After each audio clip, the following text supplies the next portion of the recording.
Morning everyone, কেমন আছেন? আশা করি সবাই খুব ভালো আছে। আমিও ভালো আছি। এই যে সকাল সকাল রান্নাঘরে এই যে রান্না শুরু। তাহলে আজকে সকাল সকাল উঠে চাটা খেয়ে নিয়েছি, ওষুধটা খাইনি, ওষুধটা খাবো। রান্না চলছে। আজকে একটু সকাল সকাল ডেলিভারি করতে হবে কিছু জনের, যার জন্য একটু সকাল সকাল রান্না করছি। তা দেখুন আপাতত কি রান্না করেছি। এই যে এটা আলু পোস্ত হচ্ছে, হয়ে এসছে, আর একটুখানি আনলেই হয়ে যাবে। আলু পোস্ত হবে, তারপরে ছানা ভাজার তরকারি হবে। ছানাটা ভিজিয়ে রেখেছি। এই যে আপনারা তো জানেন, এই যে আলু দিয়ে নিরামিষ ছানা ভাজার তরকারি হবে। আর একটু পোস্ত বাটা অল্প রয়েছে। এই ভাত হয়ে গেছে। এখনও মাছটা বার করিনি, এই যে মাছ বার করব, এখনও হয়নি মাছটা বার করা। আর এই যে আরেকবার ভাত হবে। এই যে চাল ভিজিয়ে রেখেছি। তারপরে এই যে এখন ডালটা হয়ে গেছে। বেশি ডাল হলে তখন প্রেশার কুকারেই করি আমি, কারণ সেই তো ধুতেই হয়, তাই প্রেশার কুকারটাতেই ডালটা। ডাল হয়েছে, অল্প একটু আলু কেটে রেখেছি, মাছের ঝোলে আরও আলু কাটবো।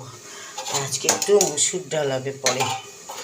আদাও বেটে রেখেছি। মিক্সিটা না খারাপ হয়ে গেছে, মিক্সিটা ঠিক করতে হবে। দেখুন জল ভরে রেখেছি, সব জল। আর নিচে ডিমের ক্যারেট, আর এই যে সব জলগুলো ভরতে হবে আরও। আর এই বাজারে গেছিলাম, এই যে দইগুলো সব নিয়ে এসছি। দই এনেছি, তারপরে আপনার দাঁড়ান দেখাচ্ছি বাজার থেকে কি নিয়ে এলাম। দই নিয়ে এলাম, তারপরে এই যে বিস্কুট নিয়েছে। আমার বাবা এই বিস্কুটই খায়। এই যে দেখাচ্ছি, এই দেখুন ব্রিটানিয়া টপ বিস্কুটটা খুব ভালো, এই বিস্কুট।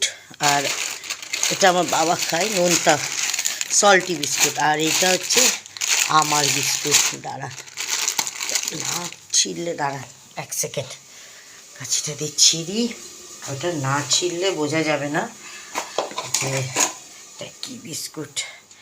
এই যে দাঁড়ান। আর এই যে সবজি পুরো ভরা রয়েছে, সবজি। আর এই যে দেখুন এই বিস্কুটটা খাই আমি, এই যে এই বিস্কুটটা, এটাকে দাঁড়ান সোজা করে দেখে। এই যে জিরা ওয়ান্ডার, এটা বিশ ফার্মের। এটা আমি খাই, আমার বাবা, আমার হাজব্যান্ড মানে কাঞ্চন এইটা খায়। আর ছেলেরা তো ওরিও বিস্কুট খায়। অনেকগুলো রান্না বাকি আছে, করবো পরপর। আর একটা আলু পোস্তটা হয়ে গেল, ব্যাস। এবার আলু পোস্ত হয়ে গেছে। এবার এই শুকনো একটু করতে হয় আলু পোস্ত, সেই ঝোল এই যে একটু হালকা করেছি, এটাতেই পুরো টেনে যাবে ঝোলটা। এই যে হয়ে গেছে। এবার ছানা ভাজার তরকারি করব।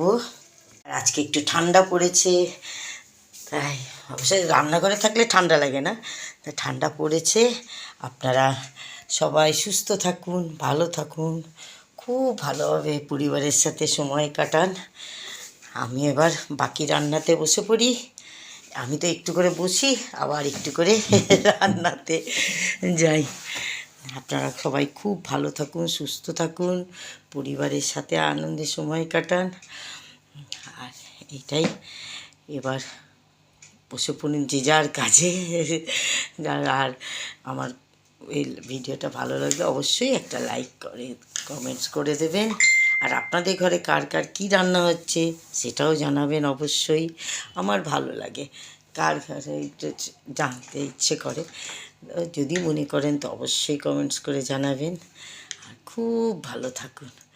তাহলে এখনকার মতো আসি, আবার পরে দেখা হবে। এই ছোট্ট মিনি ব্লগটা আপনাদের ভালো লাগলে অবশ্যই লাইক করবেন।